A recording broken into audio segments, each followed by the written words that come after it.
Wrestler Vinesh Phogat సంచలన నిర్ణయం తీసుకుంది. రెజ్లింగ్ కు గుడ్ బై చెప్పింది. తనపై కుస్తీ గెలిచింది, తాను ఓడిపోయానంటూ ఎమోషనల్ ట్వీట్ చేసింది వినేష్ ఫోగట్. తన ధైర్యం విచ్ఛిన్నమైందని, తనకు ఇంకా పోరాడే శక్తి లేదని, తనను క్షమించాలని కోరింది స్టార్ రెజ్లర్. వినేష్ ఫోగట్ 2001లో రెజ్లింగ్ లోకి ఎంట్రీ ఇచ్చింది. 5 ఏళ్ల వయసులోనే రింగులోకి దూకింది. ఒలింపిక్స్ లో గోల్డ్ మెడల్ సాధించడమే లక్ష్యంగా శ్రమించింది. ఈసారి గోల్డ్ మెడల్ పక్కా అనుకున్నారు. గోల్డ్ మెడల్ కు ఒక్క అడుగు దూరంలో ఉండగా అనూహ్య రీతిలో ఒలింపిక్స్ నుంచి వెనుదిరిగింది వినేష్ ఫోగట్. 50 కిలోల విభాగంలో ఫైనల్ చేరిన వినేష్ మ్యాచ్ కు ముందు 100 గ్రాముల అధిక బరువుతో ఉంది. దాంతో బరువు తగ్గించుకోవడానికి తీవ్రంగా శ్రమించింది. రాత్రంతా కంటి మీద కునుకు లేకుండా కష్టపడింది. కేజీ 8 గ్రాముల బరువు తగ్గింది. ఇంకా టైం లేకపోవడంతో ఎయిర్ కట్ చేసుకుంది. శరీరం నుంచి 100 గ్రాముల రక్తం ఇచ్చేసింది.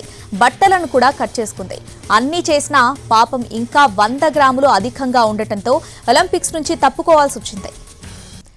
రెజ్లర్ వినేష్ ఫోగట్ సంచలన నిర్ణయం తీసుకుంది. రెజ్లింగ్ కు గుడ్ బై చెప్పింది. దీనికి సంబంధించి పూర్తి అప్డేట్స్ మా ప్రతినిధి రాజు లైవ్ లో అందిస్తారు. రాజు, శ్రావణి, ఒక ఆటగాళ్ళు కానీ వాళ్ళు వెనక్కి తిరిగారంటే దేశం మొత్తం కూడా ఈ విషయంలో ఖచ్చితంగా ఆలోచిస్తుంది. సో ఒలింపిక్స్లో ఖచ్చితంగా రెజ్లింగ్లో అంటే గోల్డ్ మెడలే సాధిస్తుంది వినేష్ ఫోగట్ అని చెప్పి ప్రతి ఒక్కరూ ఆశించారు. కానీ ఏకంగా ఫైనల్ మ్యాచ్లో ఆడే పరిస్థితి కనబడలేదు.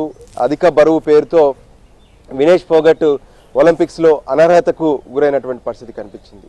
ఆ వెయిట్ ఏదైతే పెరిగారో సెమీఫైనల్స్ నుంచి ఫైనల్స్ వరకు ఆ పెరిగిన బరువును తగ్గించుకునేందుకు నిజంగా వినేష్ ఫోగట్ కత్తి మీద సాము లాంటి యుద్ధమే చేసిందని చెప్పుకోవచ్చు. ఎందుకంటే ఏకంగా తనకు ఫైనల్ మ్యాచ్ ఉన్నప్పటికీ కూడా తన శరీరం నుంచి 100 గ్రాముల రక్తాన్ని తీయించారు. దాంతోపాటు జుట్టును కత్తిరించారు.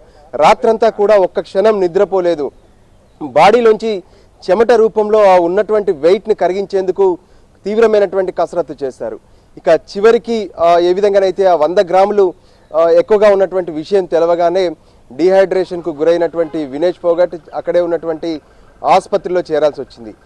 ఈ విషయంలో ఇప్పటికే ప్రత్యేకంగా తమకు ఏదైతే అంటే ఇందులో ఫైనల్కు వెళ్ళారు కాబట్టి సెకండ్ ప్రైజ్గా ఉన్నటువంటి రజతం ఖచ్చితంగా ఇవ్వాలంటూ కూడా అప్పీల్ చేసినటువంటి పరిస్థితి కనిపించింది. ఒలింపిక్ అసోసియేషన్ మాత్రం ఈ విషయంలో ఎటువంటి స్పందన లేదు. అక్కడ ఉన్నటువంటి భారత్ ఒలింపిక్ సంబంధించినటువంటి అధ్యక్షులు కావచ్చు, అక్కడ ఉన్నటువంటి మెంబర్స్ అంతా కూడా నిరసన వ్యక్తం చేశారు. ఏకంగా కేంద్ర ప్రభుత్వం సైతం అక్కడ ఉన్నటువంటి వాళ్ళతో మాట్లాడినటువంటి పరిస్థితి కనిపించింది. సో ఎటువంటి లాభం కనిపించలేదు.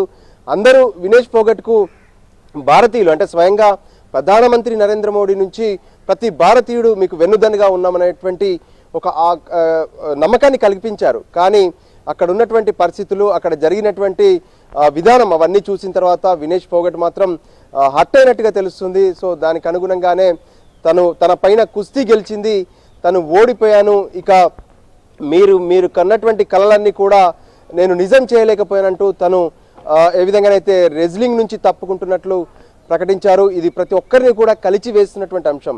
నిజంగా భారతదేశానికి ఒక పథకాన్ని తెచ్చిపెడుతుంది అనుకున్నటువంటి వినేష్ ఫోగట్ చివరికి తన కెరీర్ విషయంలోనే ఒక సంచలన నిర్ణయం తీసుకునేటువంటి పరిస్థితి వస్తుందని చెప్పి ఏ ఒక్కరూ ఊహించలేదు.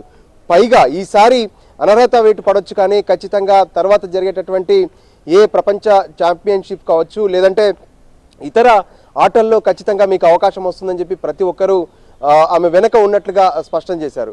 కానీ వినేష్ ఫోగట్ మాత్రం తను తీవ్రంగా హర్ట్ అయ్యారు. తన వెనక అందరూ ఉన్నామని చెప్తున్నప్పటికీ కూడా అక్కడ కనిపించినటువంటి పరిస్థితులు అంటే తనకు సమయం లేకుండా పోయింది. సెమీఫైనల్ ఆ మర్నాడే ఫైనల్, కానీ సెమీఫైనల్ పూర్తయిన వెంటనే ఒక్కసారిగా పెరిగినటువంటి వెయిట్ను తగ్గించుకునేందుకు నిజంగా తీవ్రమైనటువంటి పోరాటం చేశారు. ఒకవైపు ఫైనల్ మ్యాచ్ ఉన్నప్పటికీ కూడా రాత్రంతా నిద్రపోలేదు, ఒక మెతుకు కూడా తిననటువంటి పరిస్థితి కనిపించింది.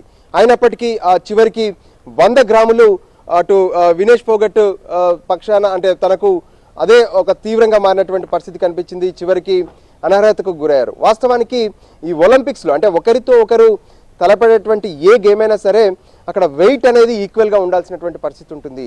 ఒక కేటగిరీలో ఎప్పుడైతే పార్టిసిపేట్ చేస్తారో ఆ పార్టిసిపేట్ చేసినటువంటి సమయంలో ఖచ్చితంగా 50 కిలోలు అంటే 50 కిలోలు ఉండాల్సిందే.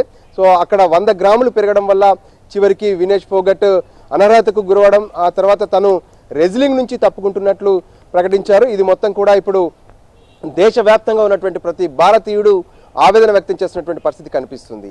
Shravani. Right Raju, thanks for the updates.